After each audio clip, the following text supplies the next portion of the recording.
welcome back to Whole Goals. My name is Andrew Love. Pleased to meet you. It's my job here on the channel to help you reclaim your mind, heart, body, and soul so that you can overcome stress and anxiety and lead in your family, lead in the business place, enjoy every moment of every day. And in today's video, I really wanted to help compare meditation versus prayer. Again, not to show that one is better than the other and that there's going to be one ultimate winner, but instead to see these as both tools and to learn how best to apply the one that you need in any given moment. Because you'll notice that sometimes when you're really stressed out, you just need to breathe and focus yourself. Whereas other times it's really important to connect, to have a conversation. And so they serve different purposes, but they give the ultimate end, which is enjoyment, connection with something beyond yourself, to the endless amount of power that surrounds you. So if you use these well, you'll never run out of ideas. You'll never run out of love for yourself or other people. You'll never run out of inspiration. You'll basically be unstoppable. But if you don't use them, then you're stuck with what you got. The limitations of your mind, the limitations of your heart, the limitations of your willpower, your ability to do stuff, to move your body into action. So I want to do a brief overview. I could probably go on for days and I don't want to bore you. I want to give you the kind of distilled version of how to understand meditation and how to understand prayer. And there's no ultimate guide to either or, because you can go to different faith traditions and they'll have different understandings, and that's not my concern, is that you believe in one thing or the other. My main concern is that you start doing the work of using both and seeing what works for you, finding the ebb and flow. In order to be physically in great shape, you have to understand which diet is best for you, which exercises you should be doing, what kind of sleep, like how much, and what kind of bed you should be sleeping on, and all varieties. You have to understand yourself and how to maximize the circumstances that you're in order to be in tip-top shape. Internally is just the same. If you want to be really internally in shape, have a mind that's crystal clear and sharp and powerful, a heart that knows no bounds, and a spirit that is connected to the limitlessness and that allows your body to feel stimulated and powerful all day. If you want that, then you need to figure out what is the right internal regimen for you. Now, I want to get into both prayer and meditation. I'll do kind of like a point-by-point comparison. So if you really look at both, prayer is much more about submitting. It's about humility. It's about kind of admitting that you don't have all the answers. It's saying, hey, this is where I'm at, and starting a conversation with the divine, with God. And it's much more personal, okay? It doesn't have to be, this is not a rule, but generally speaking, to pray is you're praying to somebody, and it really helps. It helped me so much, and it was very confusing in the beginning. I didn't know how to pray in the beginning. It was very awkward saying it. Who am I talking to? But the more that you practice, the more that you'll find your rhythm. And it is beneficial to have questions and to have conversations and to leave yourself open to the possibility of receiving an answer. And that doesn't necessarily mean a giant voice in your head. It could mean just a feeling, and I want to get into that. But typically, it's a conversation and it's a submission. It's like admitting, hey, I'm not perfect. I do need help. And this is a really important state to be in, because when you're in a state of humility, then you're shedding the hubris. You're shedding this egotistical need to be right all the time, and it's saying, hey, I've got limitations and I'd like some help.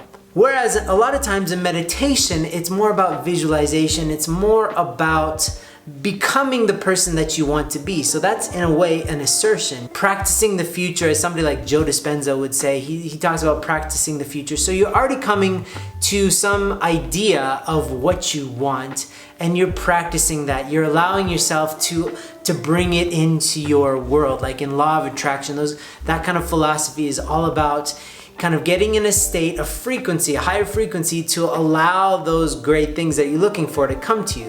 Whereas, say in prayer, sometimes it's good to admit, I don't know what I want.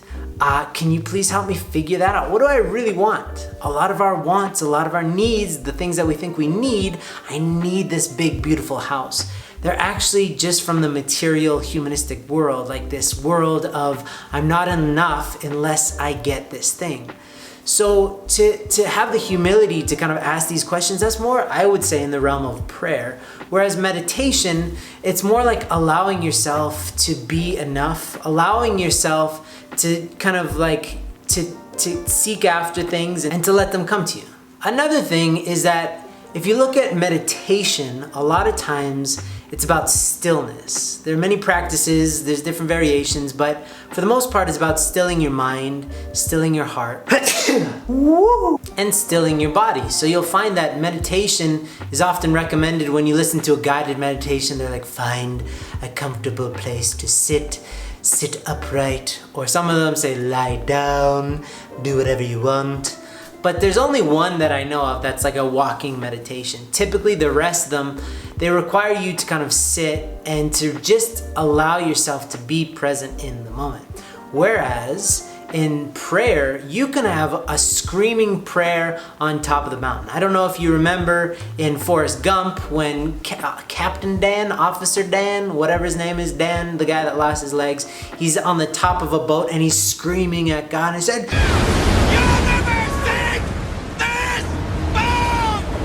that is really awesome because, again, in this conversational manner, it's great to have it out with God. Sometimes to say what you really think and you really feel. A lot of times we're just pretending I'm okay, everything's gonna be okay, but sometimes we feel like it's not okay, and it's great to admit that and to have this conversation and be like, I'm scared right now, I'm freaking out, or I'm super angry, and to have these conversations like you would with a parent.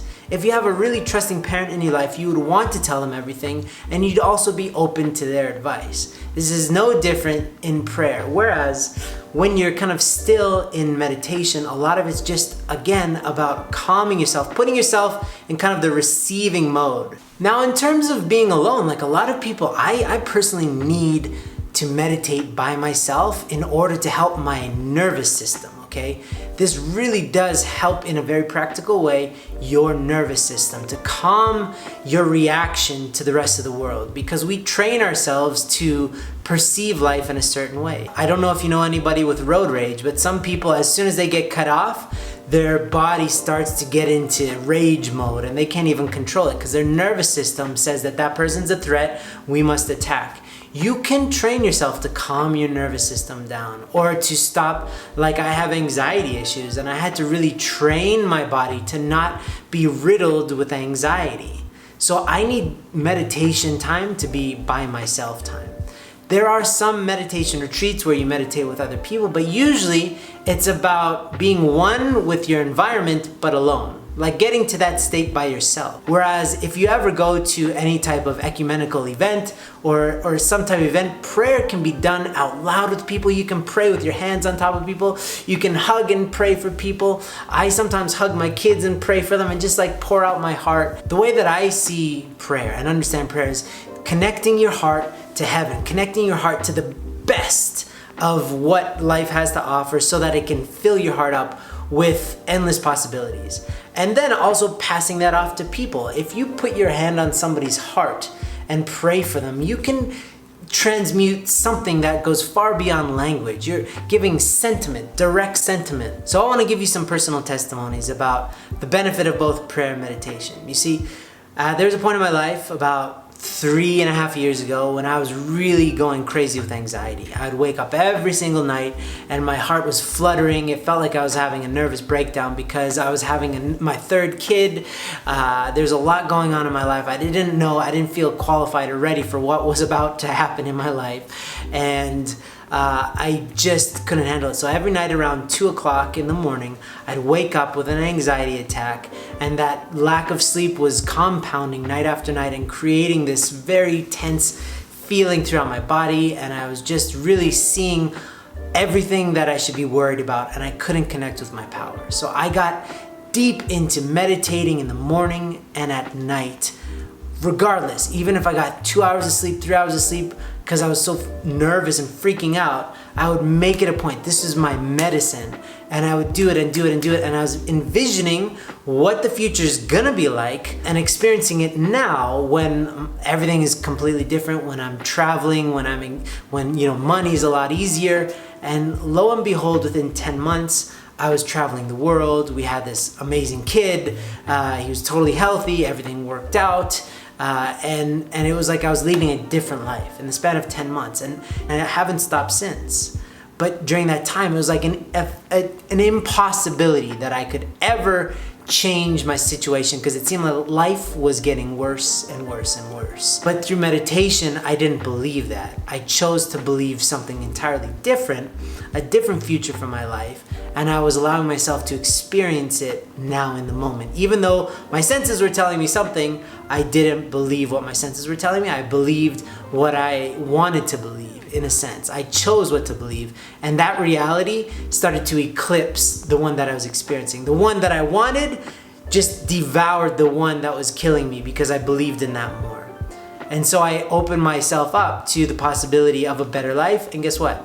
It evolved into that, and I haven't looked back since. I've really been training every single day, meditation twice a day. Now with prayer, I really want to bring up this example that there are times in my life when I refuse to make a decision from up here, because I know that there are too high-level decisions for me to make alone. I don't have enough information. There's no way. And that's in terms of like my marriage. I didn't know, should I marry this woman or not? And when I get married, I want to get married once and eternally. Like that's it.